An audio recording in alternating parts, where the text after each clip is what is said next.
আমরা চলে যাই, সভ্যতা মুছে যায়, কিন্তু জীবন থেমে থাকে না। প্রিয় শিক্ষার্থীবৃন্দ, আজকে আমরা আলোচনা করব কবি জীবনানন্দ দাশের লেখা সেই দিন এই মাঠ কবিতাটি নেওয়া হয়েছে তারই লেখা রূপসী বাংলা কাব্যগ্রন্থ থেকে। প্রিয় শিক্ষার্থীবৃন্দ, আজকের ক্লাসে আমরা কবিতার লাইনগুলো খুব সুন্দর করে ব্যাখ্যা দেওয়ার চেষ্টা করব, যেন তোমরা খুব সহজেই সেই ব্যাখ্যাগুলো বুঝতে পেরে সৃজনশীলে একটা ভালো নাম্বার ক্যারি করতে পারো। এবং এতটুকু বিশ্বাস রাখো যে আজকের এই ক্লাসটি করার পর এই কবিতা নিয়ে তোমাদের আর কোনো প্রকার সমস্যার সম্মুখীন হতে হবে না। তো চলো দেরি না করে শুরু করি আমাদের আজকের এই ক্লাসটি। সেই দিন এই মাঠ। সেই দিন এই মাঠ, জীবনানন্দ দাশ। সেই দিন এই মাঠ স্তব্ধ হবে না কো জানি, এই নদী নক্ষত্রের তলে সেদিনও দেখিবে স্বপ্ন। কবি জানেন তিনি না থাকলেও প্রকৃতি থেমে থাকবে না। এই মাঠ, এই নদী সবই আগের মতোই চলবে। রাতের নক্ষত্রের নিচে নদী ঠিকই তার স্বপ্নময় সৌন্দর্য ছড়িয়ে দেবে। অর্থাৎ মানুষ চলে গেলেও প্রকৃতি তার চিরন্তন সৌন্দর্য নিয়েই থাকবে। সোনার স্বপ্নের স্বাদ পৃথিবীতে কবে আর ঝরে? প্রকৃতি মানুষের হৃদয়ে যে সুন্দর স্বপ্ন জাগায় তার শেষ নেই। প্রকৃতির সৌন্দর্য কখনো নিঃশেষ হয় না। মানুষের মনে নতুন স্বপ্ন, নতুন স্বাদ জাগিয়েই যায় প্রকৃতি।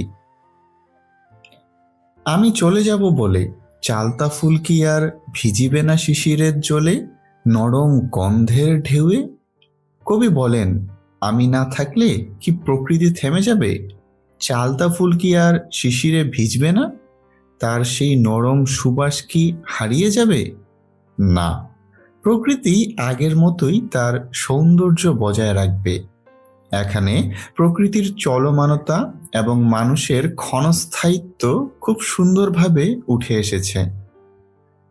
লক্ষ্মী পেঁচা গান গাবে নাকি তার লক্ষ্মীটির তরে? রাতে পাতার ফাঁকে যে লক্ষ্মী পেঁচা গান গায় সে চলতেই থাকবে।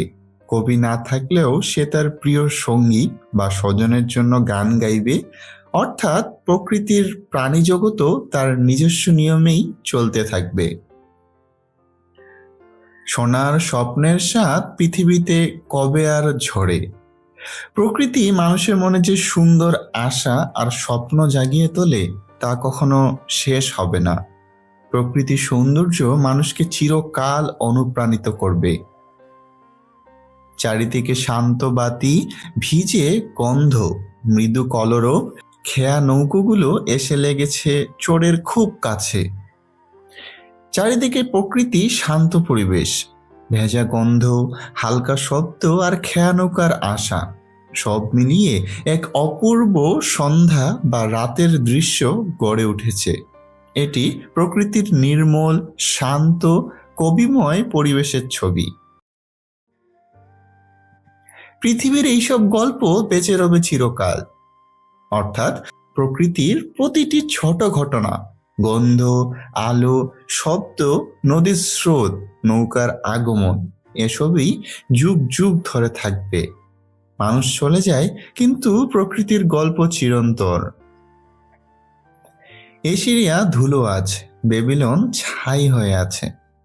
এশিরিয়া ও বেবিলনের মতো অনেক মহাসভ্যতা ধ্বংস হয়ে গেছে। মানুষের তৈরি জিনিস, রাজপ্রসাদ, নগর, ইতিহাস সব নষ্ট হয়ে যায়। কিন্তু প্রকৃতি এমন নয়, প্রকৃতি চিরজীবী। কবি জীবনানন্দ দাশ বলেছেন, মানুষ একদিন চলে যাবে, কিন্তু প্রকৃতি কখনো থেমে থাকবে না। কবি না থাকলেও মাঠ থাকবে, নদী বয়ে যাবে, তাদের সৌন্দর্যও থাকবে আগের মতো। চালতা ফুল শিশিরে ভিজবে, তার গন্ধ ছড়িয়ে পড়বে, এবং লক্ষ্মী পেঁচা রাতের বেলা গান গাইবে। অর্থাৎ প্রকৃতি সবসময় তার নিজের নিয়মেই চলতে থাকবে। মানুষের গড়া বড় বড় সভ্যতা, এশিরিয়া, বেবিলন সবই সময়ের সাথে নষ্ট হয়ে গেছে, কিন্তু প্রকৃতির গন্ধ, রূপ, আলো, শব্দ এসব কখনো শেষ হয় না। সুতরাং মানুষ মরণশীল, কিন্তু প্রকৃতি চিরন্তন।